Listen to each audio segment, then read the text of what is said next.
Hey, thanks for joining us for this week's devotion. This week we're going to be talking about prayer and the power of prayer. I don't know, but if you're like me, I think a lot of times we don't take enough advantage of the power of prayer and the opportunity that we have to call upon the God of all creation. I was reminded of a quote from D.L. Moody.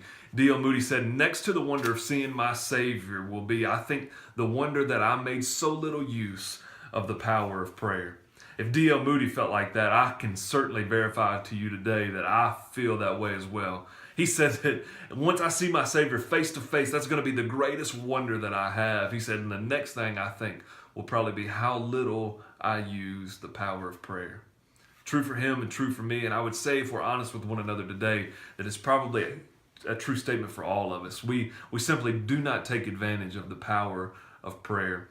I certainly want to encourage you today and encourage you this week to be able to spend more time in prayer, praying not only for yourself and for your family, your friends, your church, but to pray for our community and to pray for those who are hurting in our community and pray for God to be able to move in our lives and through our lives to be able to make an impact on our community.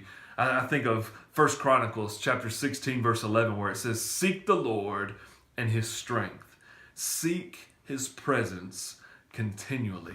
You see, when we're seeking God's strength and seeking his face, then I think everything else just kind of begins to fall into place because it puts everything else in perspective. So friends and loved ones, church members, I pray that you would lift up your church in prayer. I pray that you would lift up your family in prayer, but I pray that you would lift up your community in prayer and that we would seek God's face on their behalf. So our challenge for you this week, what I want you to do is to take these next few moments and pray for those that are near to you, pray for those that are hurting, pray for your church, but then to take time to pray for our community in general, that we might be able to reach out into our community and share the love of Christ with those around us. Have a great week. We'll be seeing you soon.